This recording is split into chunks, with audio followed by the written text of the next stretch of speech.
Good morning, afternoon, evening, depending on where you are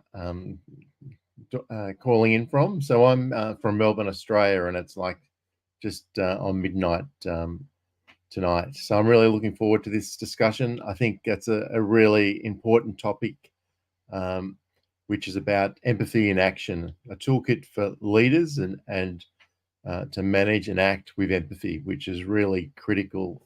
Our work is all about people, and we need to really take that into account. So my name's Rod Hutchings. Again, I mentioned from Melbourne, Australia. I'm an Air Force officer, a HR manager in the Air Force in Australia. So let's bring our panelists forward, please.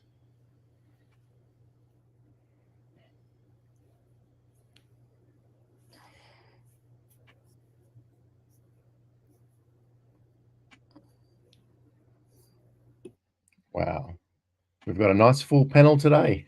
That's really good.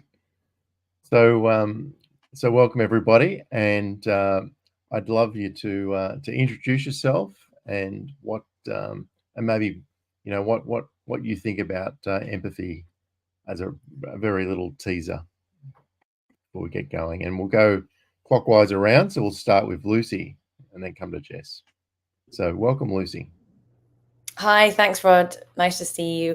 My name is Lucy Georgiadis. I am the CEO and co-founder of Elevate Leadership. We do one-on-one coaching, we do live workshops, and we have a SaaS product with short 5 to 10 minute classes on the most critical management topics. I'm British, as you can hear. I've been in the States for about 13, 14 years. I'm trying to keep the accent alive, but I live in Miami currently, spent 10 years in San Francisco before then. So deep in startup land. What I think about empathy, I think is, I'll just say a short thing because everyone's going to introduce themselves, but I really do believe that empathy is something that if you don't feel like you're very good at it, or it's firmly in your wheelhouse, or you don't feel it often, you can definitely learn how to be empathetic, which is really important for HR and managers and really everybody as a life skill. Thanks. Thanks, Lucy. And welcome to Jess. We've got a few J's on the panel, I just noticed. Hi, it's nice to see all of you. I'm excited to be here. I'm Jess Goldberg. I teach leaders how to communicate with influence, and I do that through company training programs, and I run courses that are live on Maven and many other places, and I also teach at Columbia University. And what I'll say about empathy is, so I really teach people how to communicate with influence. So how do you influence other people? And one of the key markers of being able to influence other people is actually being able to be empathetic. We will understand the experience of other people. What does your team actually need? So often we think that leadership is about, how do I get my idea to happen? But it's really about how do we bring other people along for the journey for what's also important for them too. And that's what empathy is all about. So we're going to dive into that today. Thanks, Jess. And down to, is it Jamie? Is that how you say your name? Yeah, my name's Jamie Conrad. I'm the VP of People and HR at Trust Radius. About 15 years of HR experience in my background in both healthcare and technology. Empathy for me is an important topic, especially as we think about mental health and May being Mental Health Awareness Month. My belief is that empathy can be one of those core tools for managers and leaders to use in the workplace that can help break down some of the stigmas associated with mental health. Very true. And welcome, Colin.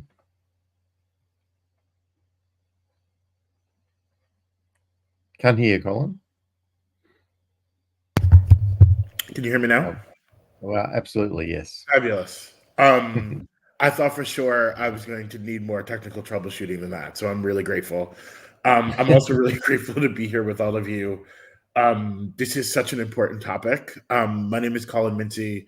My pronouns are he and him. I'm the Chief Engagement Officer for a consultancy called Going Beyond the Work, which does a lot of what we're going to talk about today. We invest in understanding people's personal histories, and how that impacts and affects their attitudes about work and power and hierarchy, and allows us to create informed decisions on how we support and nurture people and their growth. Empathy for me is something I've always tried to lead with because I've always needed it. And that's the thing that makes great leaders great, is that we don't ask of others what we're not willing to give ourselves. And so when I think about empathy, I think about all of the ways that we go out of our way to make the workplace a safe and comfortable place for others. And that's something that's really important for leaders to model, and really important for all colleagues to really emulate. Thanks, Colin. And last but not least, Adam, welcome. Welcome. Yeah, thanks. I think with empathy, it's one of the things that I feel is in short supply, but we've all been, the beneficiaries or the recipients on the receiving end of somebody else having empathy for us in our journey. It's also, the basis for kind of all of the modern day person-centered therapy and counseling that, at least in the States, a lot of people receive. So I think that's a huge thing that we in HR, and by extension in business, can kind of learn from and pull from to, have a toolkit and be ready for those conversations. Thanks, Adam. And okay, so we might get stuck into the panel. So we've got an hour, which will go very quickly. And just to get us started, I thought let's just unpack a little bit what we mean by empathy. And I might ask Lucy to lead us off with a good definition of empathy and what empathy is also not. So over to you, Lucy. Thanks, Rod. Well, I'm sure my other panelists are going to have a lot more to add in here, so I'll start with a relatively brief one, and they can pile in from their really great experience that we just heard. So, in my opinion, in a very short and sweet, empathy in its kind of pure form is the ability to be able to put yourself in somebody else's shoes. It's the ability to really identify and share in and make deductions about somebody else's emotional state. I think people do get confused about what it's not. So I'm glad Rod asked that, because people often think they're being quite empathetic, whereas sometimes they're not. And I'll give you two things which in my work, I'm often having to pull people up on where they think they're being empathetic and they're not. The first one is, it does not mean that you try and fix the problem. So fixing it is nice, but that can come a little later in the conversation. Fixing things is not being empathetic. So, oh no, that sounds bad. What are you going to do about it? That is not an empathetic response to somebody's situation that they're telling you about. The second thing that empathy is not is, it does not mean that you are relating to the other person. Relating is when you segue a conversation over to talking about yourself, where you share a similar thing that happened to you in the past, or you share or tell a related story of a friend you once knew who went through the same kind of thing. And we all do this, and we all know people that do this. Whilst it's nice to hear, perhaps further into the conversation, it's not a truly empathetic response up front at the outset. So anyway, I'll stop there and let my other panelists pile in.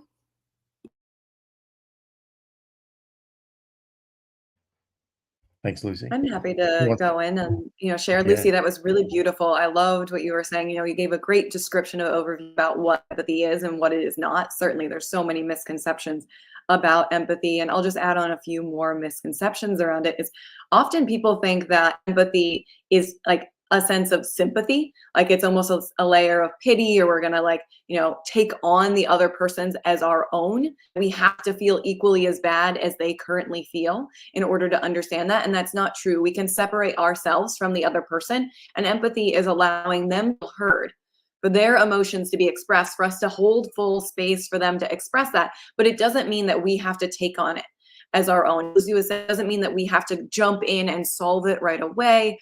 We just have to allow them to feel heard and understand what they're going through. Understanding doesn't mean that we're taking it on, that we're feeling that as deeply as they are feeling it, but we're allowing them to express it.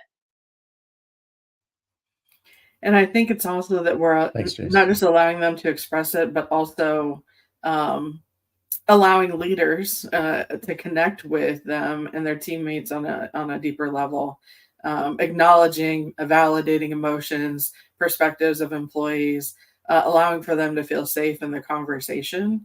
I think that helps to build the trust that's paramount for empathy to be an effective tool for managers. Yeah, I would say that because we're always asked as HR leaders to defend or explain the business case for everything that we're trying to do. I would say that that empathy is free. Actually, it doesn't cost a lot of money, and I mean, if you hired some of us as consultants, we wouldn't mind, but you don't need a thought partner. You just need to lead with your heart. And one of the things, as someone who's led teams for most of my career, I think when I think about the definition of empathy, Rod, I think um, about going beyond what someone can do for me or what someone can do from an output perspective, and really investing in their heart. And I think that that's actually the realest and most authentic way of building meaningful relationships.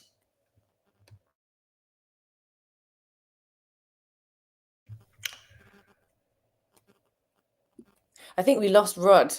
We did. We lost our host.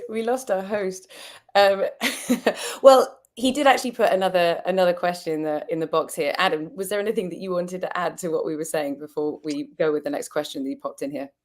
No, I think that was great. I don't want to add or subtract from what everyone has said. I think that's pretty on the nose for a lot of this.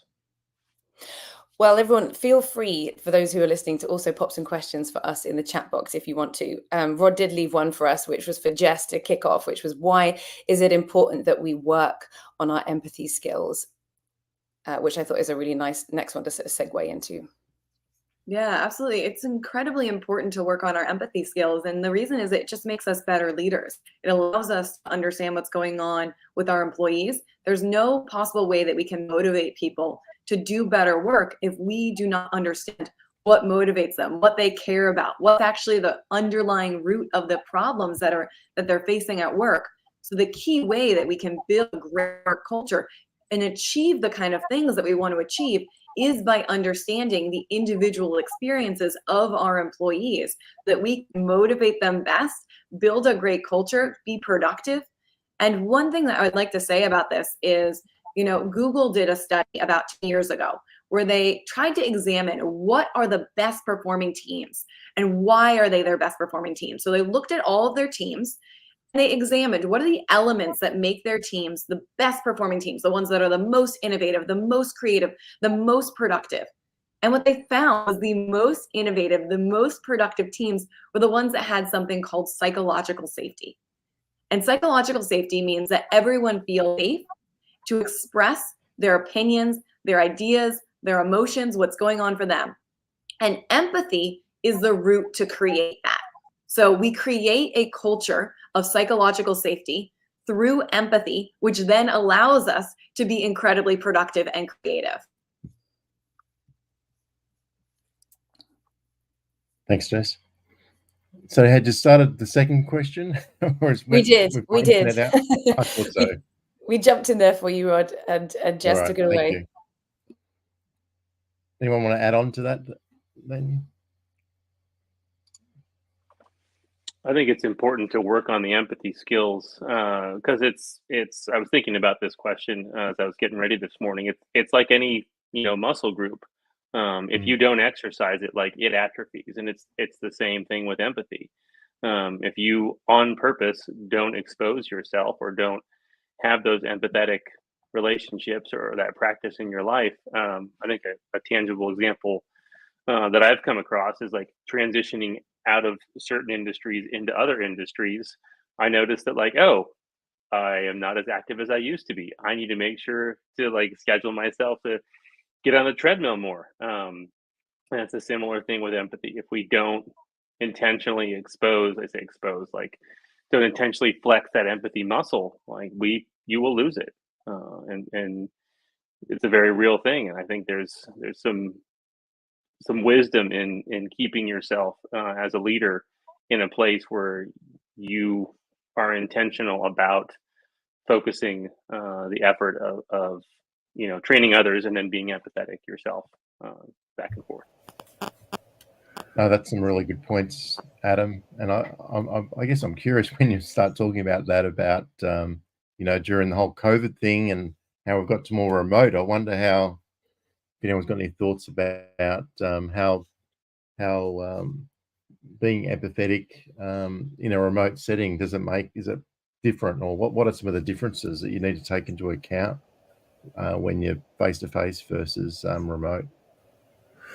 I would, and Lucy's heard me talk about this before, so apologies to her. But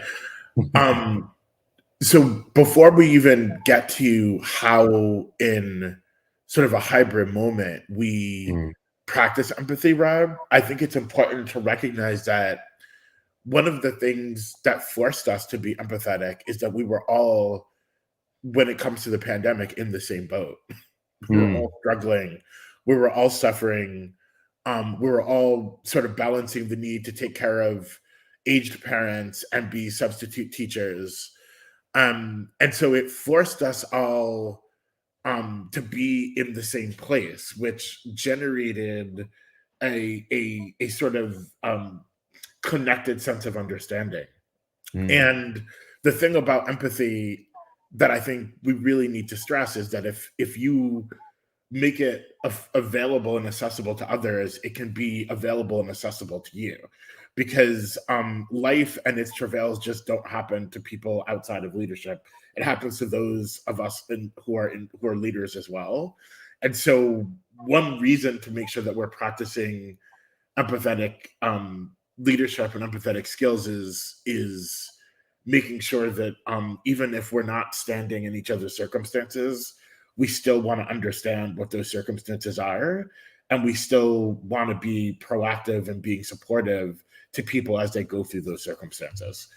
And then the specific answer to your question about practicing empathy, whether you're in real life or whether you're on screen, is really just about intentionality, and saying, there's a whole lot of work we have to do. There's a long to-do list we want to cover. But before we get to any of those things, I want to take a moment to figure out how you're really doing, and how your capacity load is, and are there things that we could redirect or defer or delegate so that you have a reasonable amount on your plate.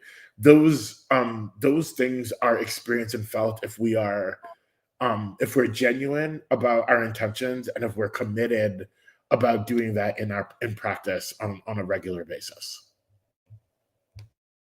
That's some really good points, Colin. Thank you. Does anyone else want to add some more? I think we might. Sorry, go on, Lucy. Because just to finish off the why is it important that we learn to be empathetic, especially if it's not a skill that comes naturally to us. I think in addition to all the things that we've talked about and building rapport and obviously connections and and all these really good things, it actually is when you give somebody a truly empathetic response, it is the fastest way to de-escalate emotion. And that can be incredibly helpful at work. It can also save your life, to be, not to be too over the top about it, but it is one of those things where when you can de-escalate emotion really fast, you can be influential in a really phenomenal way, and you can help bring others along with you. And you can also make sure that you then have a productive conversation with that person, whatever situation you may be in. And so I do think it's one of these life skills, which is, in my mind at least, so important to learn for those kinds of reasons as well. No, absolutely.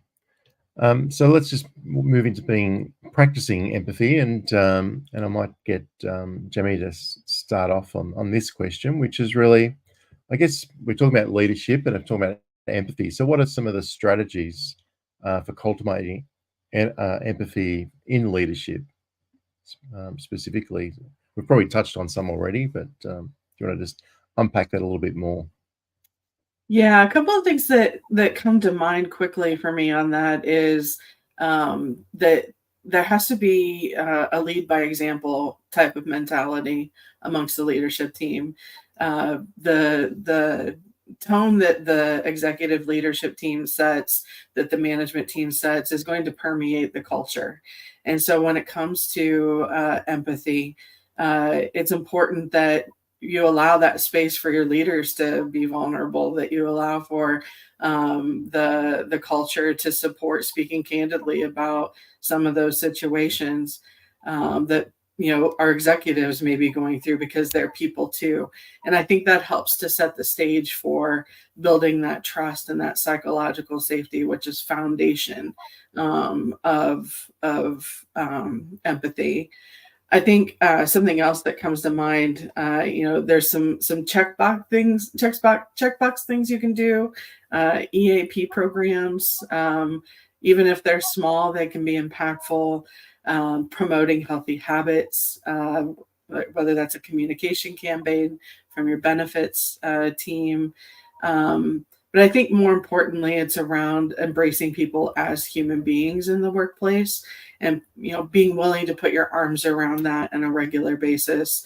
One of the things that Colin mentioned was being genuine, and having a genuine sense of authenticity when it comes to situations that require empathy in the conversation.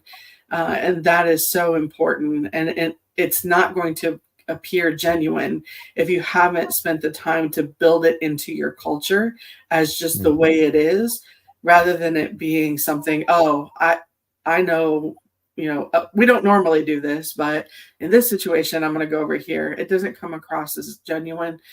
If that's where you're at in your journey as an organization, by all means, keep going.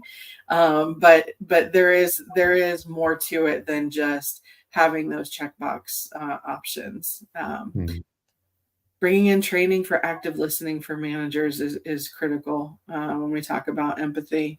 There's a lot of different ways that you can come across as a leader, and I think especially when we talk about those remote work environments, when you're in a situation with an employee and they're emotional and they're going through one of these critical moments that matter, that is not the time to multitask on a call.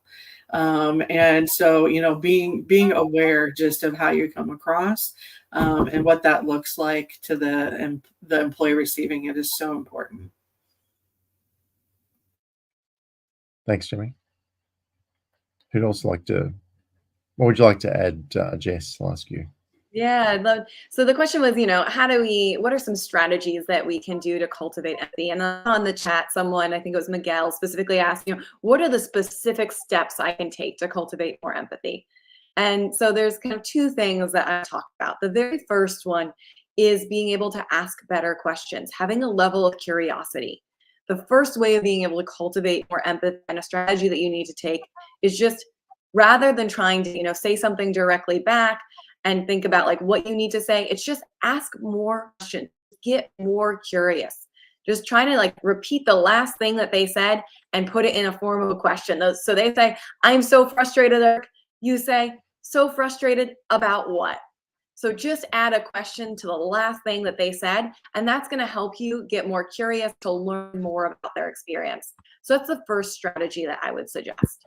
The second strategy and step that we should take is, I'm sure many of you have heard the difference between the golden rule and the platinum rule. So the golden rule is treat others the way you want to be treated.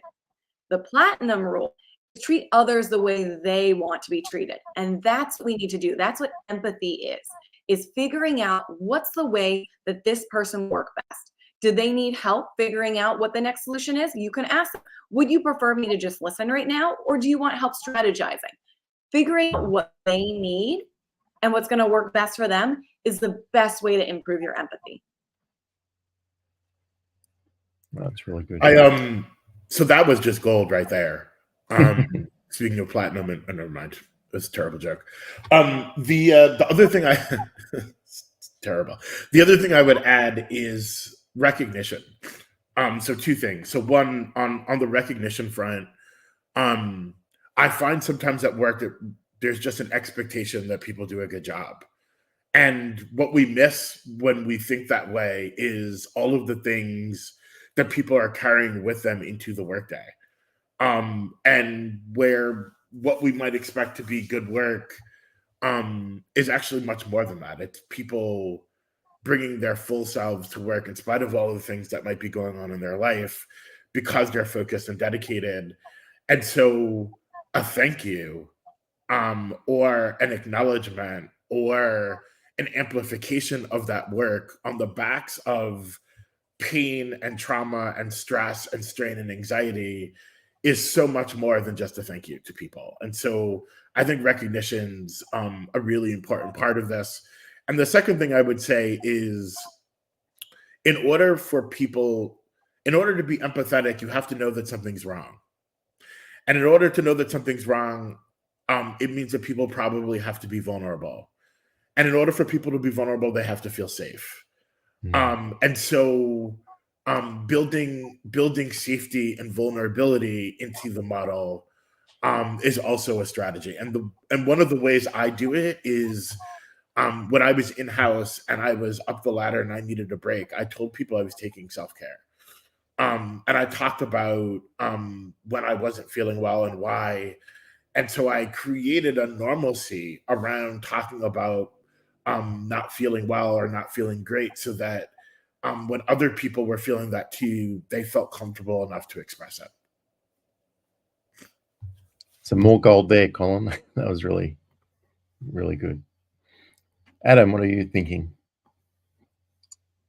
Yeah, I mean, and just thinking about like the strategies for cultivating empathy and leadership, one of the first things that came to mind was the vulnerability aspect. I can distinctly remember, and this is like during COVID, I was part of a hospitality group at that point, and that hospitality definitely fell apart during COVID. And myself and the leadership team practiced a lot of vulnerability with each other, of like multiple check-ins. How's everyone feeling? What is everyone struggling with? And we extended that out to the staff who were on furlough, and you know, they're not technically employees at that point, so there wasn't really like we need to, you know, a requirement to communicate, but we still did. We sent out like weekly newsletters. We had like technically open times where we would say, hey, if you want to come see progress on the hotel, you're welcome to come down. You know, so and so is on site, and it was usually myself with the GM plus the construction crew, and we would still social distance and walk people through, and that gave them a sense of involvement and also participation, but also a sense of togetherness in a time when there really wasn't. You know, and then on the up the chain, the C-suite team had scheduled, was it biweekly? Yeah, biweekly HR hangouts where, you know, we had 350 people across the country who were all HR managers and HR directors just in a Zoom room. Not terribly structured, but it was an opportunity for all of us to connect and talk about kind of the struggles we were facing and what was happening within our regions. And that was really a great thing and super helpful for all of us to be able to participate in and do from a vulnerability and safety standpoint. So I think those things that Colin and Jess were talking about are good things to think about, even though we're like not in that COVID time anymore. It's still important. And Lucy, you got anything to add before we move on? Well, in terms of leadership, I spend many thousands of hours coaching CEOs and leaders at the executive level. And I think that, so there was an interesting experiment by a team of researchers at Penn State University, and they conducted 11 experiments with more than 1,200 participants. And they found that people will still avoid feeling empathy for others, even when it isn't financially costly or emotionally draining for them. They'd pick other things that they could do, or other tasks or tests, instead of the ones where they had to feel any empathy, and because they just didn't want to make that mental effort. There was even a strong preference to avoid empathy when someone else was experiencing joy, which is kind of crazy. But when participants were told, you are better than 95% of others at being empathetic, they were more likely to choose tests where they had to feel empathy after all. The conclusion being that it's possible to increase empathy by encouraging people that they can do it. And I think part of, you know, HR's job often is, you know, when they do find people who aren't, who need to up their empathy a little, and they are trying to help leaders to be more empathetic and lead from the top in that regard, actually just encouraging them that they can do it. I've seen instances when you have been really empathetic. Here's a good example, or you know, I've heard you in meetings give a very empathetic response, and this is what it looks like when you do it, and this is what how it makes other people feel when you behave like that, can be so helpful, because I think people often don't feel, you know, they're quite emotionally shut down. They don't feel like they're very empathetic leaders, and they need reminding often that they are very, very capable of being empathetic. It is something that's very much in their wheelhouse, even if they don't feel like it is. And it's a very normal human emotion to have. Now, what probably is a good lead into my next question, which I was going to put to Colin first, because he spoke about being authentic, and so we've certainly heard so far about why it's so critical to be empathetic. So I'm just wondering, so how do we sound? How do the leaders sound? So it's more about how do leaders sound empathetic in moments when they don't really feel empathetic about the situation. So it's someone else's situation. What are your thoughts on that, Colin? Well, I think it starts with just the acknowledgement that we can't be 100% of the time. And part of being an empathetic leader is not only acknowledging that for yourself, but acknowledging it for others. You know, people know the difference between margarine and butter. So if you're giving someone a pep talk and there really isn't much pep to the talk, then that is actually not going to be received in the way in which it was intended. So my answer to that is, if you're not in the space to demonstrate empathy, then it sounds like you need to have a conversation with someone about how you're feeling and what you're feeling, so that you can be the recipient of empathy. And you wait to serve and support the empathetic needs of others when you're feeling like you're in a position to do so, and when you have the ability to genuinely be that sense of strength and support. I think where we go wrong is when we try to engage for the sake of an expected outcome, instead of actually trying to engage to actively listen to what the person really needs from you. And if you're not in the space to do that, then you shouldn't be in the space having that conversation. And I would encourage you to find a person who can be in support and service to you, so that they can be a shoulder and a place for empathy when you need it. But we shouldn't have conversations that we don't really feel like having just for the sake of having those conversations. If I've been looking down, it's because I got a little bit caught in some of the conversations in the chat. And I hear people say, you know, sometimes I'm just not up for this. And the answer is, you don't have to do this 8 hours a day, every day.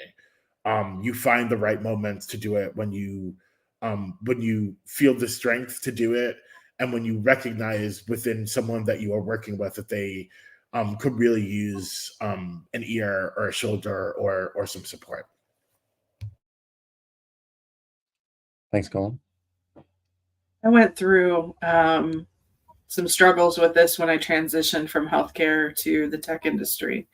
I had just gone from working in the hospitals with the frontline nurses and physicians during a global pandemic with all of the unknowns that we know about, and transitioned into the tech industry in a fully remote environment where the complaints and the concerns were not anything close to what I was dealing with in the hospital system.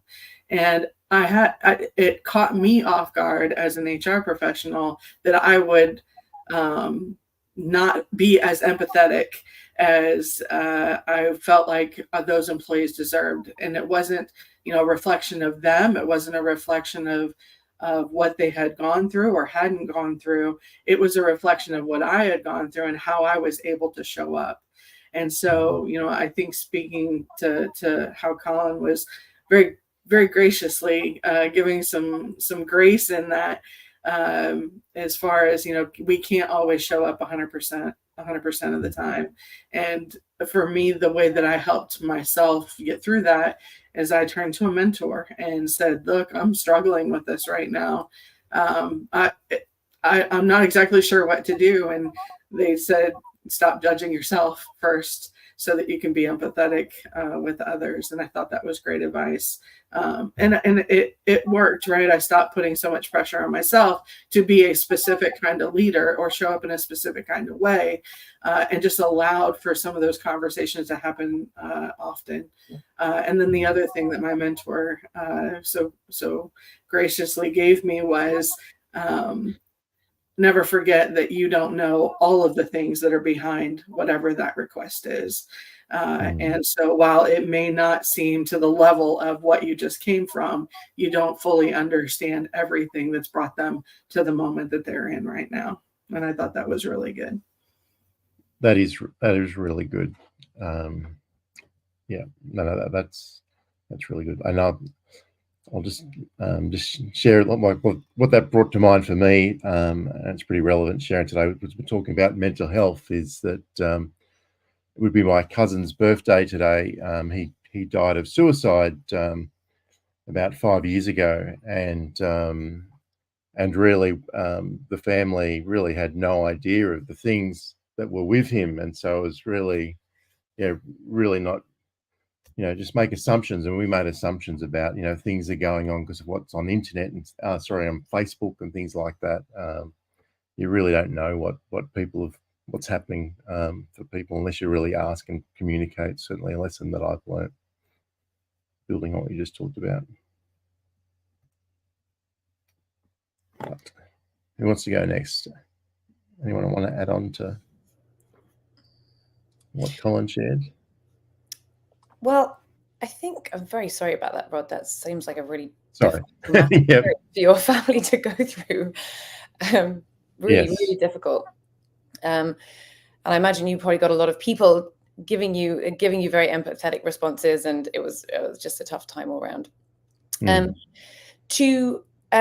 suppose to go back to the original question of what do you do? How do you give an empathetic response when you're not feeling all that empathetic? And I think as HR leaders, which probably most of you are on the call, you get people coming to you and booking time in your calendars to moan about stuff and to, or to tell you a situation, sometimes very valid. Sometimes you're just a bit like, oh my goodness, we've been through this. So I'm sure there's times when you feel like it's quite hard for you to give a very empathetic response because you're not feeling all that empathetic in the moment. And how do you really, how do you show up for that person that's come to you with their feelings and their emotions when you might not quite agree with them perhaps, or maybe think they're overreacting, or maybe you've had this conversation 10 times before, but you're like, no, this is my job. This is how I need to show up for people. How do you give an empathetic response? And I've taught this to lots and lots of people, thousands of people over the years. And if it's helpful, I have a 4-point structure, which sometimes helps people think about, okay, well, what do I need to say next in order to show that I'm listening and really help the other person feel heard in those moments where I'm not super, super in it. Would it be helpful if I shared the structure? I don't want to go on. Yeah. Okay. So First of all, I get this from, I don't know if any of you have heard of him. He's called Dr. David Burns, out of Stanford. He's well retired now, but he's taught a whole generation of people how to be amazing therapists. And he talks a lot about how you would use as a therapist, you'd use empathy to de-escalate a situation, and he used to have a lot of HR folks come through his courses as well, so that they could really be armed with the tools to help them in their roles. So the first point is to state the truth. So imagine you've got someone sitting there, they are really emotional, and you're like, right, I need to firstly de-escalate the situation, but also help them feel really heard. First thing is to state the truth in what the other person is saying, even if it seems totally unreasonable what they're saying. There's always an element of truth or something that you can get behind. So remember, nobody is wrong to feel a certain way, even if they have misinterpreted something or be totally wrong in some other way. How they feel is true. So something like, you're absolutely right, this doesn't sound like an ideal situation, or you're absolutely right. It is really upsetting when you've been hoping for a promotion, but somebody else gets ahead of you and gets promoted instead of you. So there's an element of truth always that you can pick up on.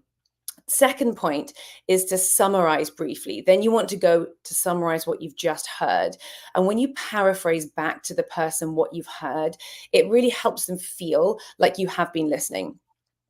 Point 3 then is to acknowledge their feelings.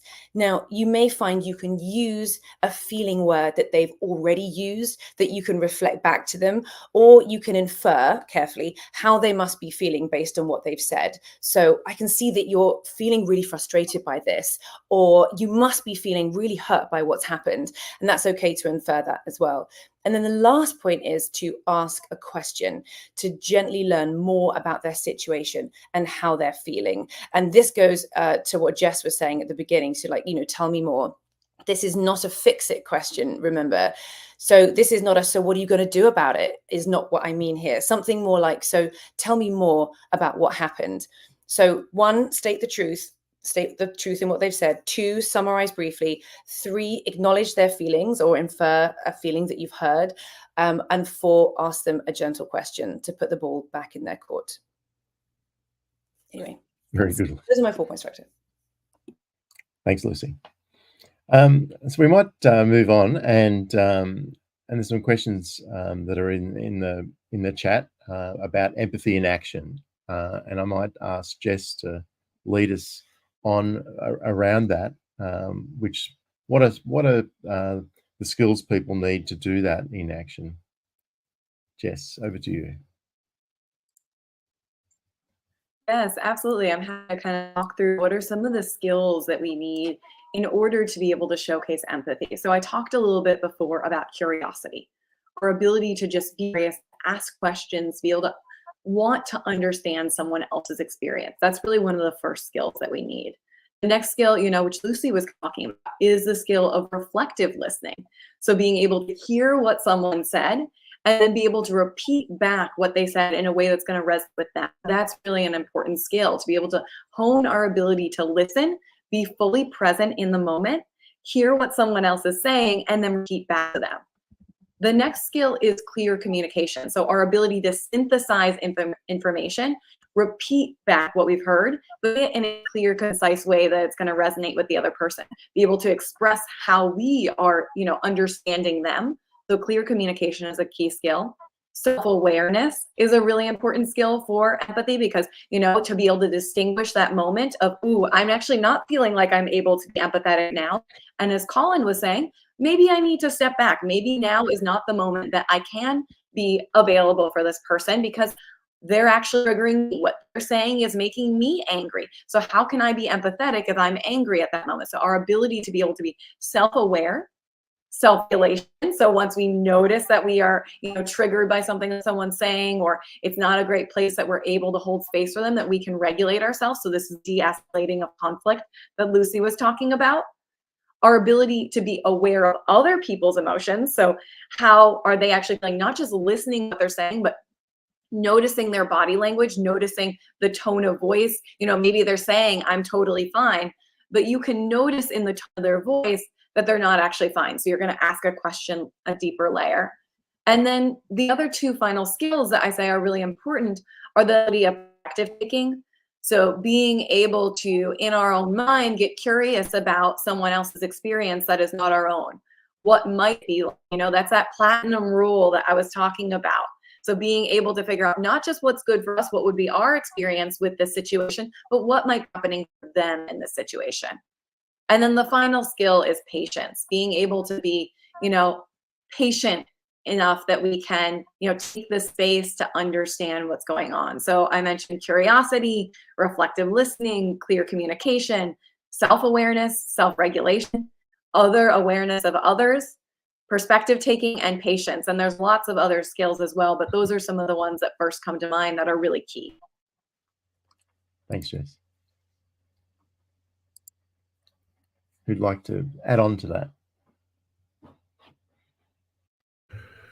Just to say that what I have found as someone who has had to, as Adam talked about earlier, I've had to really grow this muscle in the skill.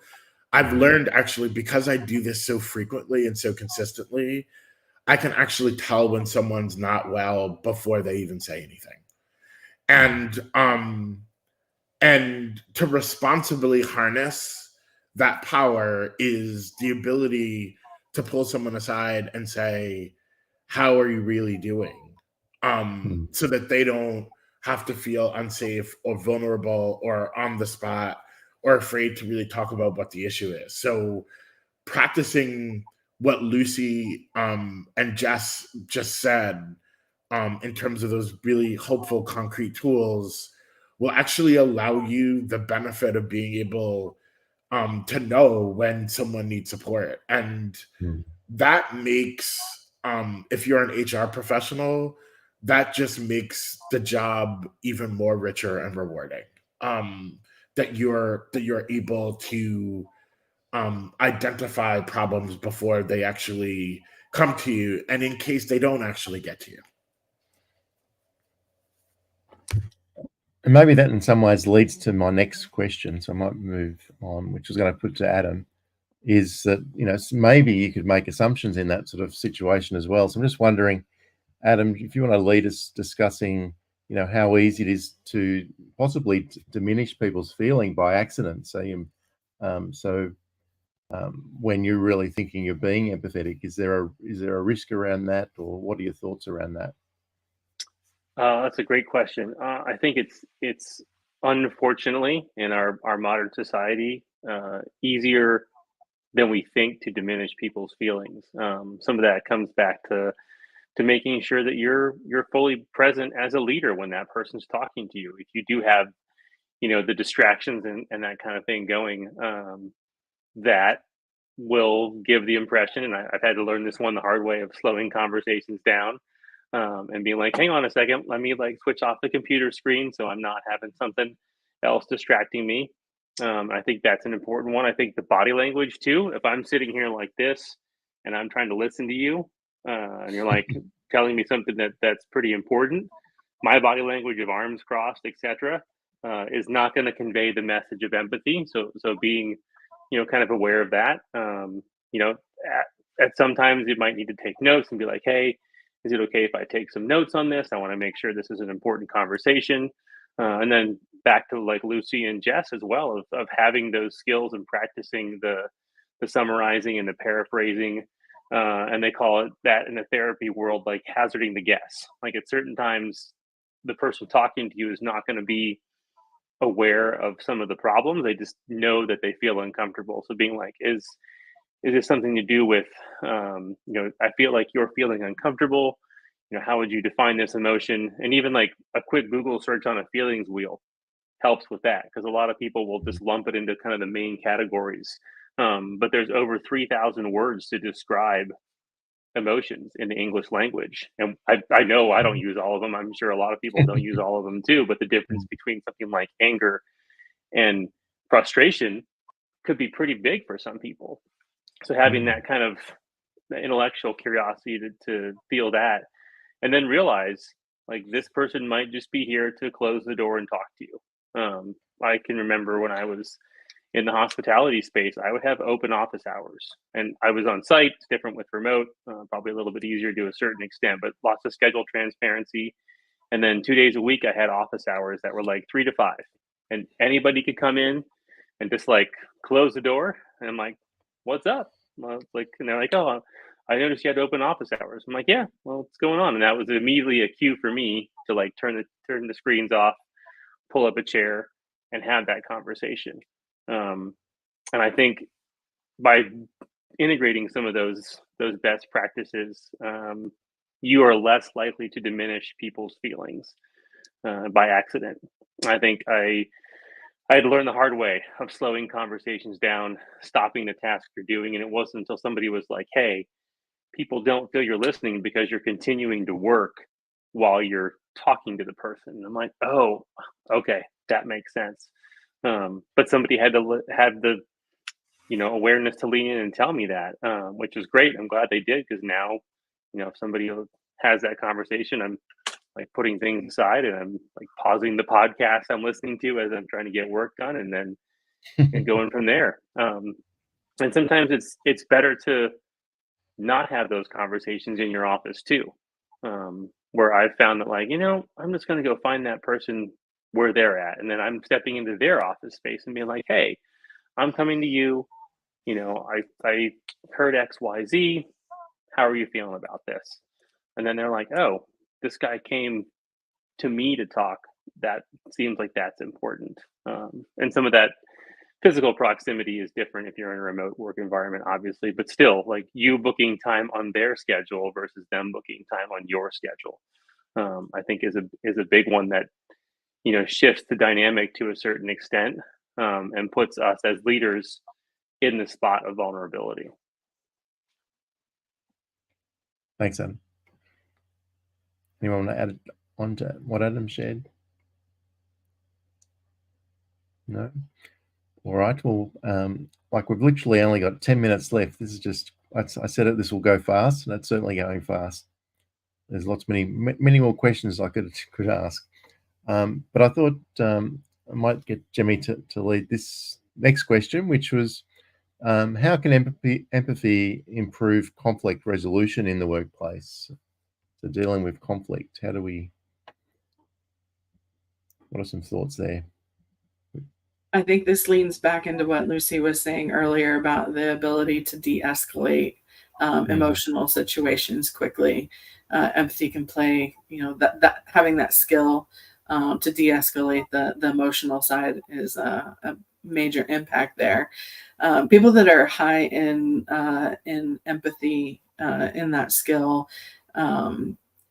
it allows for an enhanced understanding of people, where they're coming from, ability to build and bridge communication gaps. So good at mediation in some of those situations. It also allows for more open and honest dialogue. So when we think about having that sense of feeling understood and valued, or somebody's listening, and I have a voice and they're allowing me the opportunity to use it. I also think that by doing some of those things and maybe de-escalating the emotion, it allows you to get into a more constructive conversation. You obviously want to acknowledge and validate the perspectives of the parties, but want to make sure that you're able to facilitate a very productive conversation coming out of that, where you can find those mutually beneficial solutions, those commonalities and common ground to get started on. And I think that having empathy can help to bring members to that more constructive conversation quicker. I also think that I think there's a relationship aspect to it as well. Empathy, because it fosters trust and it's built with psychological safety, that also allows for respect to come through, camaraderie, that feeling of community. You can bring them together quicker, and it feels like we're supporting each other in our journey, rather than trying to just not necessarily solve a conflict, but go through the journey together. So it helps to build on the relationship aspect as well. I would just add an amplification of something that Jess said earlier about curiosity, is that it's okay to ask questions like, how am I doing as your manager? And what are the dynamics that are present on our team that you would want to change, and what's working for you and what's not? I think another part of empathetic leadership is just not waiting for the problems to come and lie at your footstep. Like a puppy waiting to be fed. Like if you're really interested in knowing how people are doing and how people are feeling, ask them, and build the relationship and create safety so that when you ask them, people don't feel put on, but they feel like they're free and open to really answer those questions and give you that feedback. Thanks, Colin. I might just I would move love on to the next. Oh, sorry, go, Jess. There's one thing that I would love to add about this with conflict negotiation. So I was a journalist, Emmy Award-winning journalist before I came into doing leadership training. And what I discovered is that the root of most conflict is a misunderstanding of what the other person is going through. And so really, not only does empathy help us de-escalate the situation, as Lucy was saying, it also helps the person soften their stance. The problems when we have with conflict tend to deal with strategy and how we are going about solving the issue and not the actual goal itself. So when we are able to empathize, understand how a certain strategy might hurt someone or be problematic, we can then understand, ooh, let's get creative and find a different solution because we actually might have the same goal in mind, but where we're getting caught up is the strategies and how the strategies are hurting each other. In the workplace, so often there's conflict and it has to do with the strategies that we're taking, not the actual goal that we're after. So empathy allows us to soften our stance, understand what the strategies are that are hurting us, and find a new strategy that's going to be better for everyone. That was a really great addition. So I'm glad you spoke, Jess.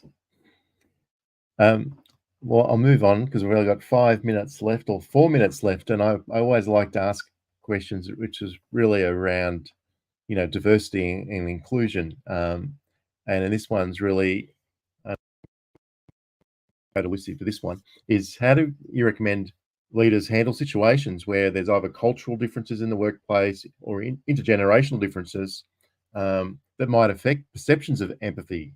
So there can be different generations or cultural. Pick either. So that is a big question. That is a big question. I know that. I would say two different things. One is that people are people. And whilst there are obviously intergenerational, intercultural differences in how people like to be communicated with and supported, as humans, when it comes to empathy, there are a lot of similarities across age groups. It's the same. You can use these strategies with your kids, with your grandparents, and you'll find that the relationships will change and improve. And so I'd say, don't worry too much. If your goal is to be empathetic and your goal is to be there and support, you're going to be okay.